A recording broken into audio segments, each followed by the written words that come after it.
comes to versatility, the Go Anywhere Do Anything watch is perhaps the one watch anybody really needs. Both an instrument and an accessory, a GADA watch can be the fabled one-watch collection or stand out among the 50 watches in an enthusiast's panoply. Getting such a timepiece right can be a daunting task even for veterans of the industry, yet this is the debut piece of one of the most exciting projects of this year. This is Alato Arvet. Design is pretty much the essence of a GADA watch. The Go Anywhere Do Anything timepiece needs to be sturdy enough to face the challenges of daily wear, yet sophisticated enough to look at home in a boardroom or in a cocktail bar. And in my opinion, Pierre Strembeck nailed the looks and created a versatile, balanced watch, while just as important, managing to keep it original.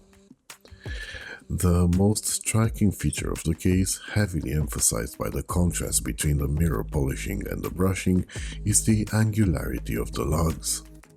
The elegant precision of these lines reminds me of origami, but there's nothing fragile in this construction that exudes a sense of uncompromising masculinity. Turning the watch over, we are met by what has to be the best customization of a rotor in a budget watch. As Pierre credits the rouleau triangle for the inspiration behind Arvet's design, there's a number of Easter eggs alluding to this geometrical shape everywhere on the watch, from the guilloche pattern to the markers to the most obvious of them all, using such a triangle as the custom rotor plate. Beyond its shape though, this unconventional rotor has a number of details that I would go over later in the section dedicated to the fit and finish. The watch measures just under 11mm, but it somehow looks even thinner due to the alternation of polish and brushing, and this alternation creates the coolest, most unexpected optical illusion when looked at from the profile. This watch looks more modular than real modular watches, with the lugs seemingly building a steel frame for the cylindrical head of the watch. I'm looking at this profile and I get the urge to push the case up through its lugs, just like I do with the Formex Essence. Of course, holding the watch in this position also helps showcasing the beautiful transition to the boxed sapphire crystal done with the help of the sloped bezel, and turning it 180 degrees, it offers a good look at the octagonal side screw-down crown. On closer inspection, the octagon sides are actually concave, which makes for a distinct experience when using it, but I'll talk about that later, as now it's time for a closer look at Arvet's dial. What's immediately discernible is the focus on balance. Many times though, balance can push designers into creating sterile dials that wear symmetrical minimalism as a badge of honor. Pierre's design is testament to the fact that artistry and precision, poetry and mathematics can coexist harmoniously. The three sectors the dial is divided into are not equal, but rather occupy as much of the dial as the function they serve requires, with a simple mini track punctuated by small lume dots every 5 minutes being applied on a gravelly frosted surface, the circular lumed markers and the rouleau triangles at cardinal points being applied on 15 thin concentric circles, while the slightly recessed middle of the dial is guilloche into a subtle mandala that unveils different patterns depending on the angle and the intensity of the light. Speaking of light, the stronger it is, the more vibrant the color becomes, from an understated burgundy to a deep red. The outlines of the markers and the F.P. Journe-inspired hands introduce golden accents that perfectly complement the nobility of the three colors Pierre has chosen for Arvet's dials: black, blue, and this burgundy. Less obvious, the applied text is golden too, and all comes together in a sophisticated package that veers this watch towards the dressier side of the GADA concept.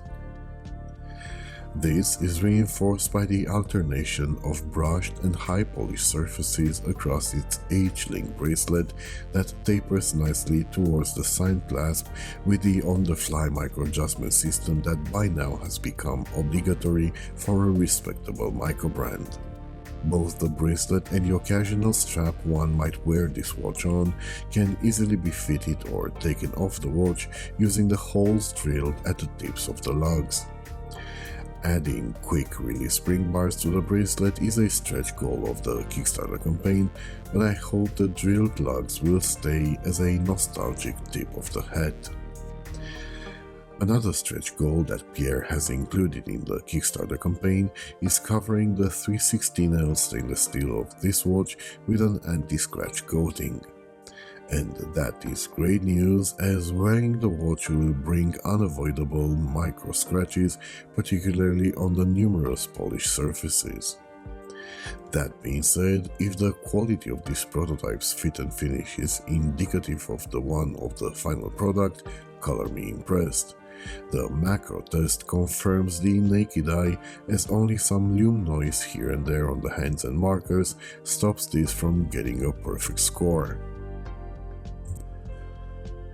As promised, we return to the custom rotor to discover not only an intricate guilloche engraving tastefully integrating the brand's crest, but the unexpected detail of BGW9 lume strips applied at the tips of the triangle. And since we're talking about BGW9 lume, its application on the hands and markers of the Arvet is up to par with most similarly purposed watches out there, with a crisp initial output that takes 4 to 5 hours to wane to the naked eye. It's worth noting the tip of the minute hand of the production model will slightly be widened to allow for a lume pattern that will avoid confusing it with the hour hand. Okay, now it's time to talk about the elephant in the room.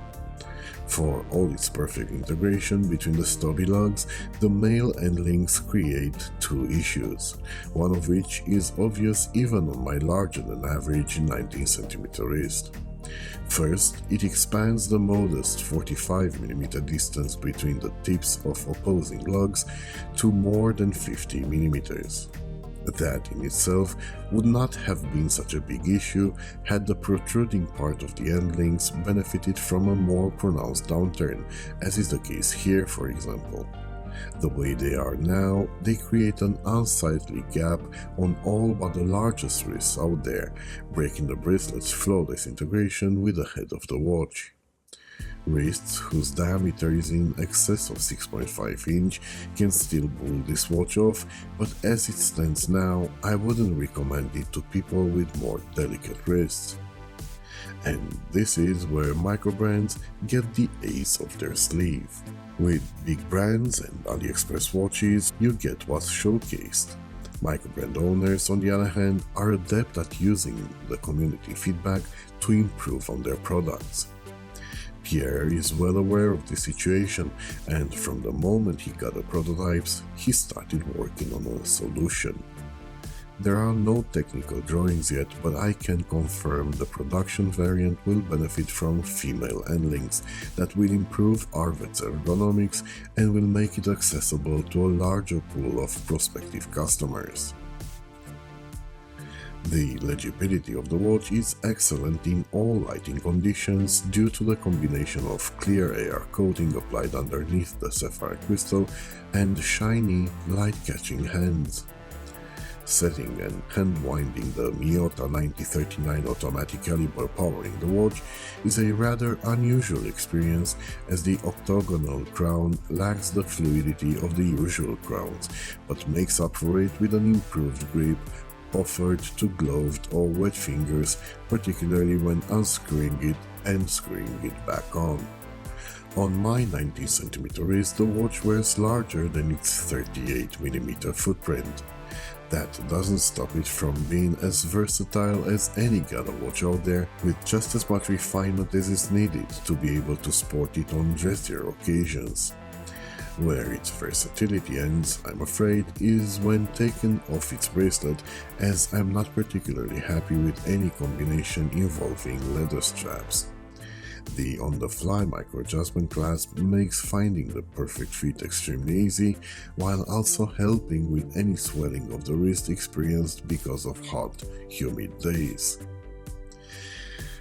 If you like the Alato Arvet, then moving quickly will secure you one of the best deals currently on the market. The Kickstarter campaign will open in a couple of minutes, and its first 48 hours will give you the chance to pre-order the watch for as low as $395, 39% of its $650 MSRP. After this initial early bird discount, Arvet will be available for 50 backers at $431. The campaign will end on June 4 with free shipping expected in October. An important note to customers in the European Union is that the watch being produced in Sweden, there will be no import taxes or VAT on the €365 purchase. To conclude, if you're looking for an affordable, well-built, completely original watch that has the versatility to be your only timepiece and the character to stand out in your 50-watch collection, then this might just be the watch you want. It's certainly a watch I want, so you can safely expect to see it in my State of the Collection video I'll start 2025 with. If you want to see what was in my collection at the beginning of 2024, click here, and for the review of another original Swedish stunner, click here. Thank you for watching.